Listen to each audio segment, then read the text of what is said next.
There's one. We have an amendment again? I mean, we have a quorum again? Yes. Yes, so, are we back to 283? Yeah, let's try 283 again and see how we're doing. New, Do you want to see how it is? What's that?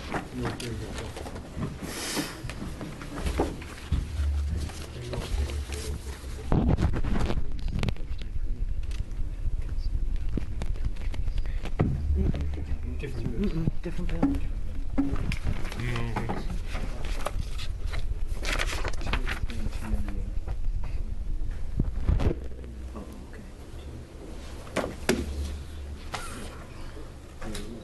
what are we talking about?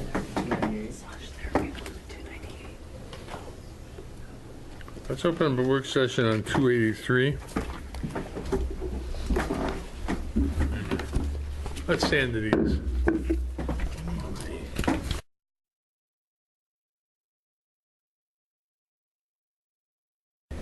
We open a work session on Senate Bill 283. Representative Bueller, do you have some questions? Yes, thank you. I think he's got it. So, can you explain what's the driver in this bill? Why do we need it? Yes. For the record, my name is Ruby Jason. I am the Executive Director of the Oregon State Board of Nursing. And Representative Greenlick and Bueller, the main thrust for this is because as nurses, practitioners become more mobile and are moving into our state, the license type APRN is currently used in 33 states. It is not used in Oregon. However, as nurse practitioners are moving in, the Advanced Practice Registered Nurse designation is being used by some of them in addition to the license type given to them by this state. This is for public information so that when the public sees a signature that says, Mary Jones, APRN, CNS or NP, the public knows what that APRN is and that APRN is subject to the regulations of this state and is regulated by the Board of Nursing and has met certain standards. So we are not seeking licensing. We are not seeking to have any type of scope of practice differentiation. All of our title protection bills this legislative session were simply because these terms are what the public are going to run into, and the public has a right to know what qualifications allow someone to call themselves by this designation. And so, for example, as I stated in previous testimony, I've been a nurse for many, many years, have lots of certifications at the advanced level, but I am not an APRN because an APRN is really the only designated type of nurse that can diagnose, prescribe, etc., which is already within the Nurse Practice Act. So it's just for public protection and public knowledge. Mm-hmm. The concern that's been expressed to me is about CRNAs, and that this would be an ability for them to substantially increase their scope of practice. Could you address that concern? APRN is not a license type, and only license types have a scope of practice. This is just a designation of title, so it's not a license type. So if the CRNA is still bound to practice under the license type of CRNA and the scope and the standards thereof. So there is no change in scope applicable in this particular bill because there's no scope of practice associated with it. It has to go with a license type. That gives you your scope of practice. So the CRNAs remain licensed as such, as do the NPs and the CNSs, and are bound by their current scope. So it does nothing to advance anybody's scope. It's just totally for public protection, just like the word nurse. We already have registered nurse protected, and the scope of practice is under registered nurse. But since people are calling themselves nurses, and as we, again, become more mobile, we wanted to protect those terms so that the public would know exactly that these individuals are under the regulatory oversight of the Board of Nursing. Got a question over here, Chair. Yep. Mr. Chair, so I'm still confused. So why do it? If it's not a license type or that, it's just a title, I'm still not understanding the need to do this. If, and that may be the case today, but if there is some future opportunity for this, I'm trying to understand again, so why even the title versus all these other license types? Because it's being used right now. Right now, if you look up certain advanced practice nurses, they will say that they are an advanced practice registered nurse licensed by the state of Oregon as a nurse practitioner or a clinical nurse specialist or a CRNA. And when that is allowed as part of their signature block, and it allows the public to know what in the world's an APRN and what does that really mean? And so we want to make sure that only those individuals that fit the national accepted definition of an APRN use that signature block.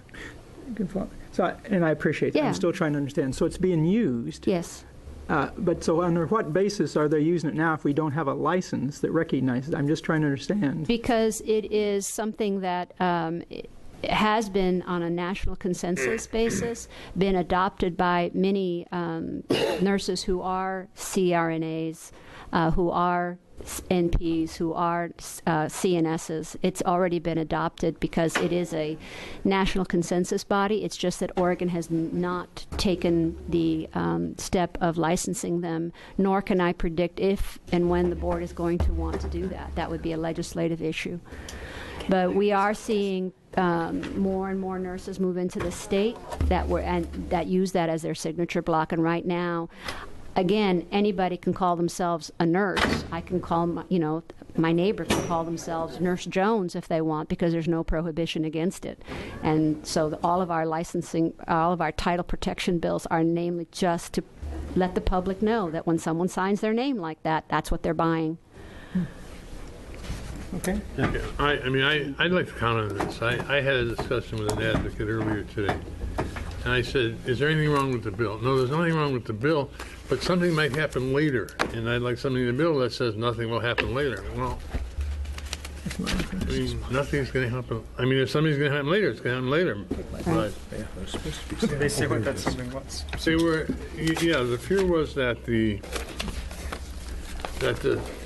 certified nurse anesthetists will expand their scope of practice.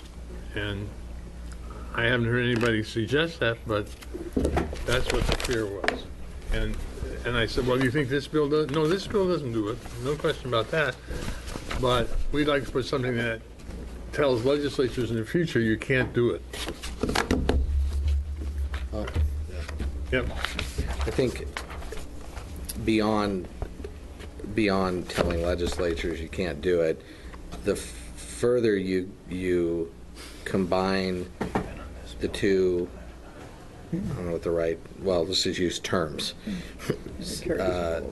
Nurse practitioners, CRNAs, the further that you blend the two usage of those terms together under a broader umbrella, the less distinct they are, even though one's in acute care, one's in chronic care. They're trained differently, but having them under the same umbrella is what I think is leading, umbrella title, is what's leading to the concern, rightly or wrongly, that the two are going to be conflated together and that all of a sudden a CRNA is going to get NP-like privileges since, hey, we're using the same title now, why can't we also use the same tools like prescribing drugs?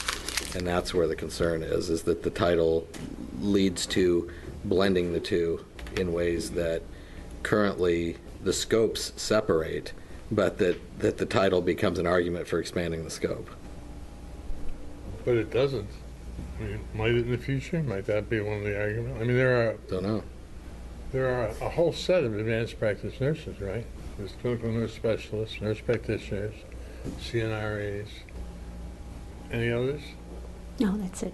Well, certified nurse midwives, but they are classified in this state as nurse practitioners. Yeah, they're also advanced practice nurses. I mean, these. All right. Wait, sir. Representative Bueller had a question. Representative Bueller. I think Representative Klum kind of expressed what I was going to try to draw out. So just for clarification, so a CRNA could not practice in a chronic care setting with the title of APRN? A CRNA, Representative Bueller, a CRNA can only practice within the scope of their education and their competency validation and their current scope of practice.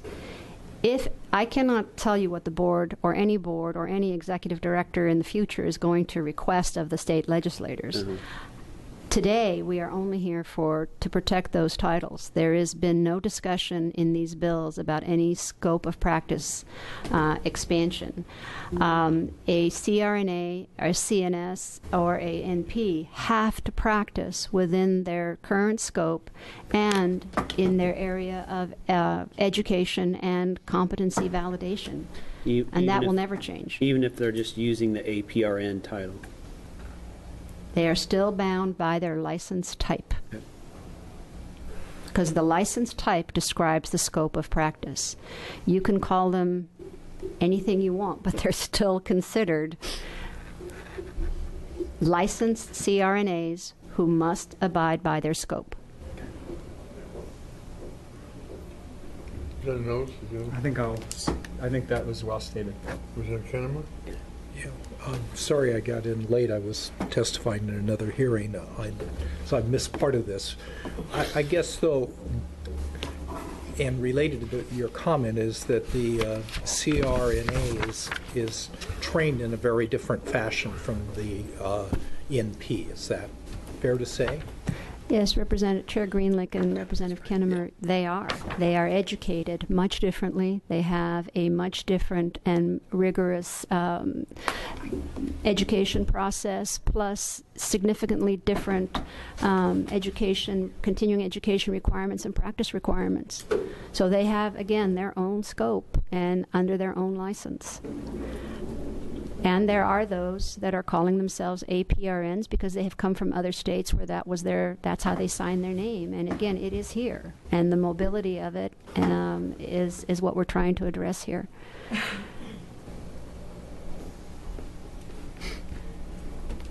I'm going to close the work session on Senate Bill 281. Well, I'm sorry, 283. And carry it over till Wednesday. Friday. Until Friday.